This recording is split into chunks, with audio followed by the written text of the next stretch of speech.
আলহামদুলিল্লাহ, সর্বপ্রথম মহান আল্লাহ পাক রব্বুল আলামিনের দরবারে অসংখ্য শুকরিয়া আদায় করি যে মহান আল্লাহ পাক রব্বুল আলামিন আমাদেরকে দুনিয়াবী সমস্ত কাজকর্ম থেকে বিরত রেখে আল্লাহর হুকুম জুমার নামাজ আদায়ের উদ্দেশ্যে আমাদেরকে মসজিদে আসার তৌফিক দান করেছেন। এই জন্য সকলে অন্তর থেকে শুকরিয়া আদায় করি আলহামদুলিল্লাহ। তার সাথে সাথে সালাম পেশ করছি মানবতার মুক্তিযোদ্ধা বিশ্ব নবী হযরত মুহাম্মদ মুস্তাফা সাল্লাল্লাহু আলাইহি ওয়াসাল্লামের রওজা মুবারক। তার সাথে সাথে আল্লাহ তাআলার কাছে দরখাস্ত করতেছি যে আল্লাহ পাক রব্বুল আলামিন যেন আমাদের আত্মীয়-স্বজন পিতামাতা যারা অন্ধকার কবরে চলে গেছে প্রত্যেকের কবরের আযাব থেকে মাফ করে দেয়, তাদেরকে আল্লাহর খাঁটি বান্দা হিসেবে কবুল করে নেয়। সকলে বলেন আমিন। সম্মানিত উপস্থিতি, আজকের খুতবাতে পিতা মাতার হক সম্পর্কে কিছু আলোচনা করা হয়েছে। যে আমাদের যে পিতা মাতা আছে, আমরা সন্তানেরা আমাদের পিতা মাতা আমাদের কাছে কি পাওনা, তারা কি পায়, এই সম্পর্কে সংক্ষিপ্ত আকারে কিছু আলোচনা করা হয়েছে। আল্লাহ পাক রব্বুল আলামিন ধৈর্যের সাথে আমাদেরকে এই কথাগুলো বলা এবং শোনার এবং আমল করার তৌফিক দান করুক। সকলে বলেন আমিন। আমিন। আমরা দুনিয়াতে আসছি, আল্লাহ তাআলা আমাদেরকে দুনিয়াতে পাঠাইছে, ডাইরেক্ট সরাসরি আসমান থেকে আমাদেরকে নাযিল করে দেন নাই। একটা মাধ্যমে আমরা পৃথিবীতে আসছি। আল্লাহ তাআলা আমাদেরকে দুনিয়াতে পাঠানোর পরে লালন পালন করতেছে আল্লাহ, আমাদেরকে খাওয়াইতেছে আল্লাহ, পড়াইতেছে আল্লাহ, সব কিছু আল্লাহ করাইতেছে, কিন্তু একটা মাধ্যম আছে। দুনিয়াতে আসছি আমরা, আল্লাহ তাআলা পাঠাইছে, মাধ্যম হচ্ছে পিতার মাতা। আমাদের মা আমাদের বাবার মাধ্যমে আল্লাহ তাআলা আমাদেরকে দুনিয়াতে পাঠাইছেন। আল্লাহ তাআলা আমাদেরকে লালন পালন করতেছেন, খাওয়াইতেছেন, কিন্তু এগুলো আল্লাহ তাআলা আমাদেরকে দিতেছেন আমাদের পিতামাতার মাধ্যমে। আমরা দেখতেছি আমাদের পিতামাতা কঠোর পরিশ্রম করে আমাদের জন্য। মা 10 মাস 10 দিন গর্ভে ধারণ করেছে। যেই দিন থেকে মার গর্ভে সন্তান গেছে, সেই দিন থেকে মার আর শান্তি নাই।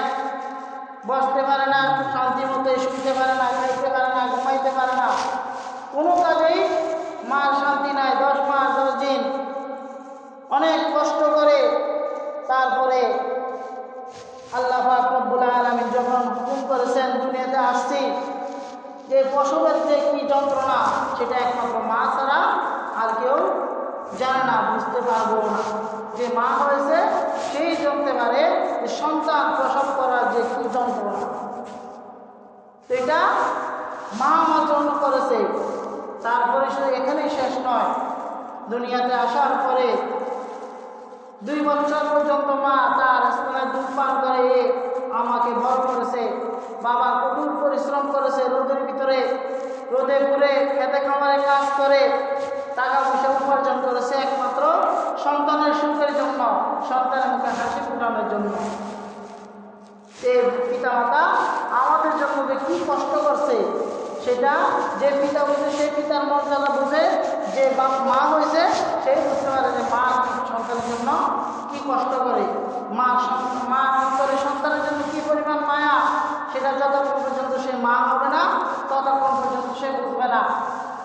পিতার অন্তরে সন্তানের জন্য কি পরিমাণ মায়া মহাব্বত, যতক্ষণ পর্যন্ত সে পিতা হবে না ততক্ষণ পর্যন্ত সন্তানের মায়া মহাব্বত সে বুঝবে না। আমরা যারা বাবা হয়েছি, আমরা এখন বুঝতেছি আমাদের পিতা মাতা আমাদের জন্য কি পরিমাণ কষ্ট করছে, তাদের অন্তর আমাদের জন্য কি পরিমাণ মায়া, কি পরিমাণ মহাব্বত। যখন আমরা বাবা হয়েছি তখনই কি বুঝতে পারছি যে এই বাবা মা তারা সারাটা জীবন সন্তানের সুখের জন্য যে পরিশ্রম করে যাইতেছে, যে সন্তানের কাছে কি পিতা মাতা কিছু পাওনা আছে না? অবশ্যই আছে। যে আমি সন্তান হিসেবে আমার করণীয় কি, সন্তান হিসেবে আমার দায়িত্ব কি, পিতামাতার উপরে কেমন আচরণ করা লাগবে, তাদের কেমন সেবা করা লাগবে, আল্লাহ তাআলা কোরআনুল কারীমের ভিতরে দিক নির্দেশনা দিয়ে দিয়েছেন। রাসূল সাল্লাল্লাহু আলাইহি সাল্লাম হাদিসের ভিতরে আমাদেরকে বলে দিয়েছেন একজন সন্তানের কাছে পিতামাতার কতটুকু পাওনা। আল্লাহ পাক রব্বুল আলামিন কোরআনুল কারীমের ভিতরে বলেন, আউযু বিল্লাহি মিনাশ শাইতানির রাজীম। ওয়া ক্বাদা রাব্বুকা আল্লা তা'বুদু ইল্লা ইয়্যাহু ওয়া বিল ওয়ালিদাইনি ইহসানা। আল্লাহ পাক রব্বুল আলামিন পবিত্র কালামুল্লাহ শরীফের ভিতরে ইরশাদ করেন যে আল্লাহ তাআলা আমাদেরকে আদেশ করেছেন, আল্লাহ তাআলা আমাদেরকে হুকুম করেছেন যে তুমি আমি আল্লাহ তাআলা ব্যতীত আর অন্য কারো ইবাদত তুমি করিও না, আর অন্য কারো ইবাদত করিও না, অন্য কেউকে তুমি আল্লাহ বলে স্বীকার করিও না। ইবাদতের উপযুক্ত একমাত্র আমি আল্লাহ, আমি আল্লাহ তাআলা ব্যতীত তুমি অন্য কাউকে তুমি ইলাহ হিসাবে কবুল করতে পারবে না, তার কারো ইবাদত করতে পারবে না। তারপরে আল্লাহ পাক রব্বুল আলামিন আল্লাহ তাআলা হকের সম্পর্কে আলোচনা করার পরে তারপরে আমাদেরকে বলতেছেন ওয়া বিল ওয়ালিদাইনি ইহসানা, পিতামাতার সাথে তোমরা সৎ আচরণ করো, উত্তম ব্যবহার করো, তাদের সঙ্গে সুসম্পর্ক বজায় রাখো। পিতামাতার সেবা যত্ন করিয়া তোমরা পিতামাতার হক আদায় করো, কেননা পিতামাতা তোমাদের জন্য অনেক কষ্ট করেছে। আমি আল্লাহ পাক রব্বুল আলামিনের হুকুম আমি আল্লাহ তাআলার ইবাদত পালন করার পরে তারপরে তোমার উপরে আমি আল্লাহ তাআলার হুকুম, আমি আল্লাহ তাআলার আদেশ হলো তোমরা তোমাদের পিতামাতার সাথে সৎ আচরণ করো। এমন আচরণ করিও না যে আচরণ করে তোমার পিতামাতা কষ্ট পায়, এমন কোনো কাজ করা যাবে না যে কাজের মাধ্যমে আমার পিতামাতা কষ্ট পায়।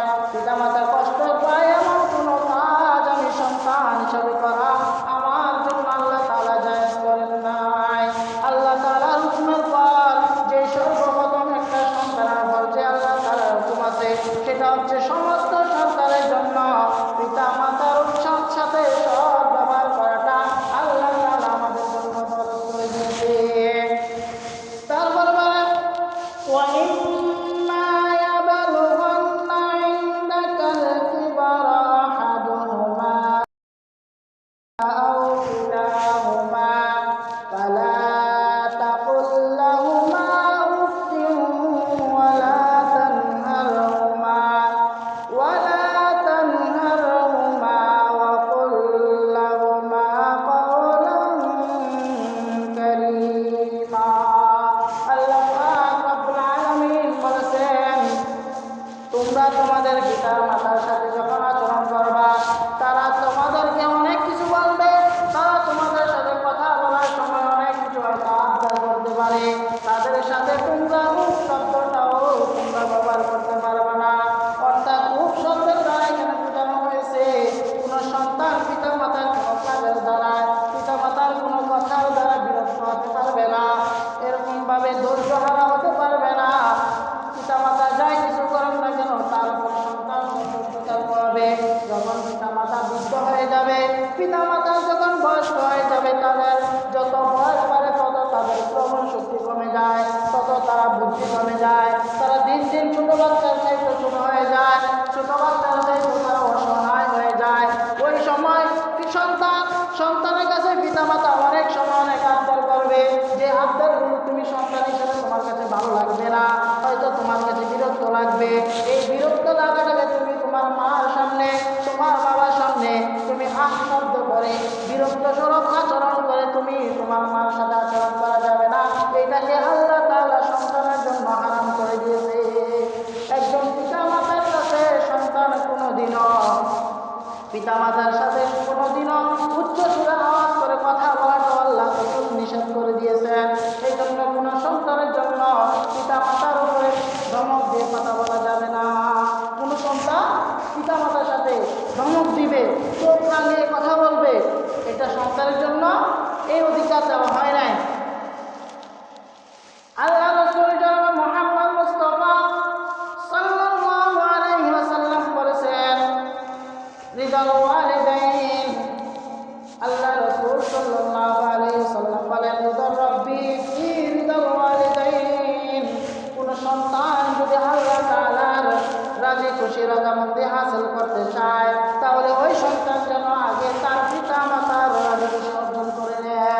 সাখাতিল ওয়ালিদাইন, পিতামাতার সন্তুষ্ট।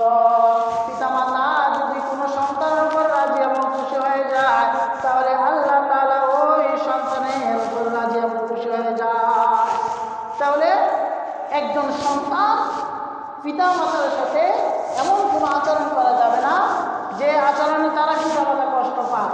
2 নম্বর হচ্ছে, আল্লাহ তাআলাকে যদি কোনো সন্তান, কোনো মানুষ যদি রাজি খুশি করতে চায়, তাহলে সেই জন্য তার সর্বপ্রথম তার মাকে, তার বাবাকে কি করে খুশি করতে পারে। যদি কোনো সন্তানের উপর তার পিতামাতা রাজি খুশি থাকে, তাহলে ওই সন্তানের উপরে আমার আল্লাহ তাআলা কি হয়ে যায়, রাজি খুশি হয়ে যায়। রাসূল সাল্লাল্লাহু আলাইহি ওয়াসাল্লাম ওই সন্তানের উপর রাজি এবং খুশি।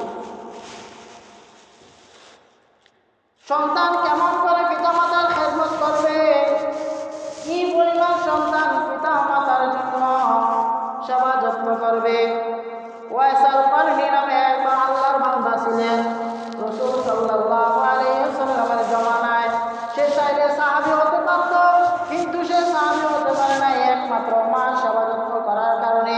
সে মা সেবা যত্ন করতে গিয়ে রাসূলের কাছে যাওয়ার মতো সে সময় পায় নাই।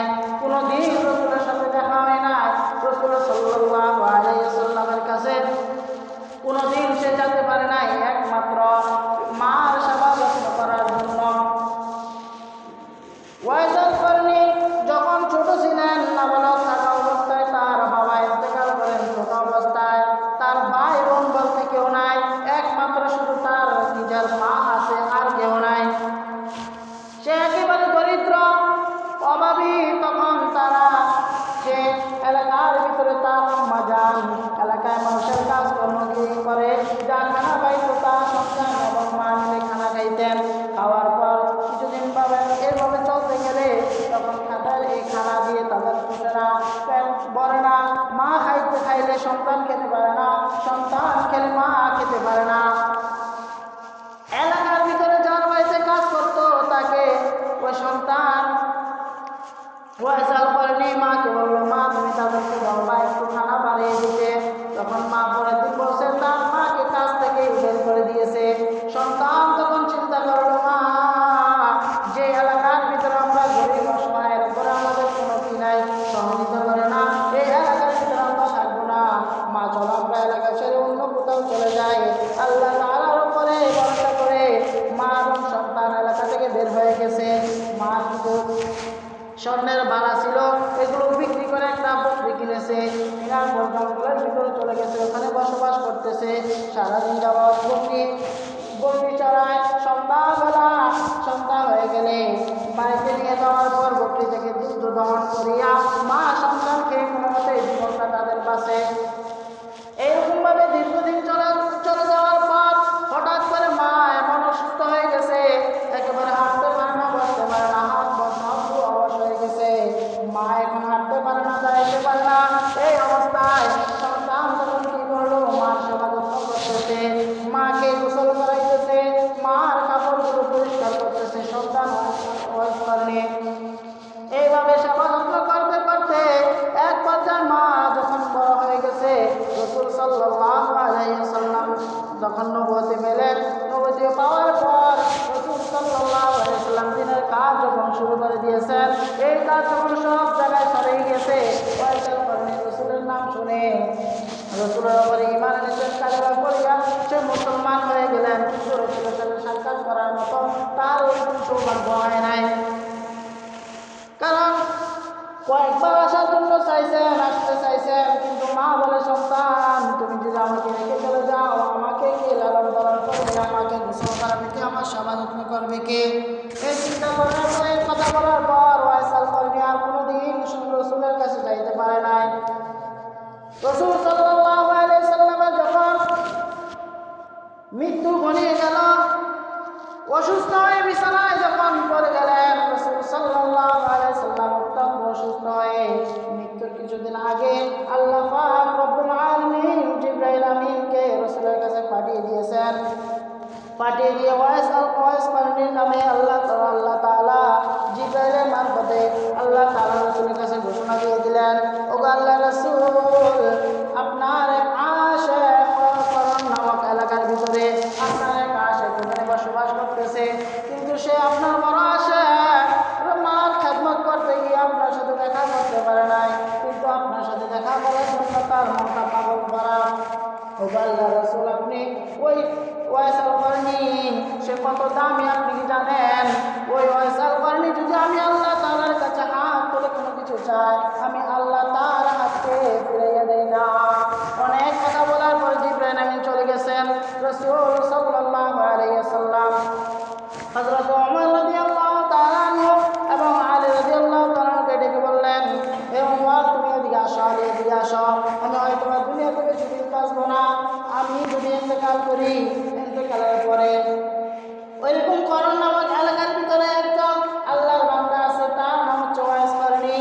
তুমি তার কাছে যাবা, তার সাথে যদি কোনোদিন দেখা হয় তাহলে আমি রাসূলের পক্ষ থেকে জুব্বাটা তুমি তাকে হাদিয়া দিও। আর বলি যে রাসূলের পক্ষ থেকে তোমার জন্য সামান্যতম উপহার রাসূল সাল্লাল্লাহু আলাইহি ওয়াসাল্লাম তোমাকে হাদিয়া দিয়েছে। হযরত ওমর রাদিয়াল্লাহু তাআলা আনহুকে বললেন, হে ওমর, আর তুমি ওয়াইস কারনী থেকে তুমি তোমার জন্য দোয়া নিবা। আলীকে বললেন, আলী তুমি তোমার জন্য ওয়াইস কারনী থেকে দোয়া নিবা, আর ওয়াইস কারনীকে বলবা আমার গুনাহগার উম্মতের জন্য যেন আল্লাহ তাআলার কাছে মাগফিরাতের দোয়া করে। ওয়াইস কারনী এত বড় দামি, রাসূল সাল্লাল্লাহু আলাইহি ওয়াসাল্লাম মৃত্যুর আগে বললেন, আবু বকর হযরত ওমরকে ডেকে বললেন, আলীকে ডেকে বললেন যে আলী, তোমাদের সাথে যদি কখনো তার দেখা হয় তাহলে আমি রাসূলের এই জুব্বাটা তাকে হাদিয়া দিবা এবং তোমরা দুজন তার থেকে কী করবা? দোয়া চাইবা এবং আমার গুনাহগার উম্মতের জন্য যাতে সে আল্লাহ তাআলার কাছে মাগফিরাতের দোয়া করে এটা তার কাছে বলবা। তখন রাসূল সাল্লাল্লাহু আলাইহি ওয়াসাল্লাম ইন্তেকাল করলেন। ইন্তেকালের পর আবু বকর হযরত আবু বকর সিদ্দিক রাদিয়াল্লাহু তাআলা মুসলিম জাহান খলিফা হলেন। উনি ইন্তেকালের পর উমর যখন খলিফা হলেন, উমরের মৃত্যুর যে বছর মৃত্যু হয়েছে তার পূর্বে যখন উমর রাদিয়াল্লাহু তাআলা যখন হজ করতে গিয়েছিলেন, ওই হজের এখানে এতদিন পর্যন্ত ওয়াইস কারনীকে তালাশ করতে কোথাও পায় নাই। তখন হঠাৎ করে মৃত্যুর আগের বছর হযরত উমর রাদিয়াল্লাহু তাআলা হজ করতে যাওয়ার পর ওখানে সমস্ত হাজীদেরকে বললেন, হে হাজীরা, সবাই তোমরা বসো, করণ নামক এলাকার যারা আছে তোমরা দাঁড়িয়ে থাকো। তখন ওইখানকার কয়েকজন মানুষ দাঁড়াইলো, বলছে, ওয়াইস আল কারনী নামে কাউকে কি তোমরা চিনো? একজন দাঁড়িয়ে বলল যে আমি চিনি। বলে যে তুমি তাকে চিনো? বলে জি জি আমি তাকে চিনি, সে আমার সম্পর্কে ভাতিজা লাগে। আরেকটা রেওয়ায়েত ভিতরে আসছে, আরেকজন বর্ণনা করছে যে সম্পর্কে তার চাচাতো ভাই লাগে। তো যাই হোক, বলে যে আমি তো তাকে চিনি, তাকে তো এলাকার ভিতরে কেউ দাম দেয় না, তাকে সকলে পাগল বলে, মাজনুন বলে। সে সারাদিন যাওয়া খেজুরের বিচি তালাশ করে, টোকাইগিরি করে, সে সন্ধ্যা হলে বিকালবেলা এগুলো বিক্রি করে। বিক্রি করার পর যা পায় কোনো মতো খায়, জীবনটা কোনো মতো চলে। মানুষ তো তাকে মূল্য দেয় না, তাকে মানুষ পাগল বলে, এলাকার ভিতরে সবাই চিনে। তখন ওমর রাদিয়াল্লাহু তাআলা বলছে যে পাগল হলো, তার দাম অনেক বেশি আল্লাহ তাআলার কাছে। বলে যে তার কি ঠিকানা তুমি আমাকে দিতে পারবা? বলে যে হ্যাঁ, আরাফার ময়দানের পাশে গেলে আপনি ওখানে তাকে দেখবেন, সে আরেকজনের কাজ করে, ওর দুমরা বেড়া এগুলো সে কি করে চড়া। উমর রাদিয়াল্লাহু তাআলা এবং আলী রাদিয়াল্লাহু তাআলা ওখানে গেলেন। যাওয়ার পরে দেখতেছে এক আল্লাহর বান্দা মাঠের ভিতরে নামাজরত অবস্থায় আছে। আলী এবং উমর রাদিয়াল্লাহু তাআলা তার পিছনে গিয়ে অনেকক্ষণ দাঁড়িয়ে রইলেন। দীর্ঘক্ষণ পর্যন্ত সে নামাজ পড়ার পরে যখন সালাম ফিরালেন, সালাম ফিরানোর পরে জিজ্ঞাসা করলো, সালাম দিলেন সর্বপ্রথম। সালাম দেওয়ার পর জিজ্ঞাসা করলো যে আপনি কে, আপনার নাম কি? বলে যে আমার নাম আব্দুল্লাহ। আমার নাম আব্দুল্লাহ। তখন বলে যে আব্দুল্লাহ, আমিও তো আব্দুল্লাহ, আল্লাহর বান্দা। আপনার মা আপনার কি নাম রাখছে? তখন সে বলল আমার আম্মা আমার নাম ওয়াইস কারনী নাম রেখেছে। বলে যে আমরা আপনাকে তালাশ করতে আসছি, আপনার খুঁজে আসছি। বলছে কেন, আপনি কে?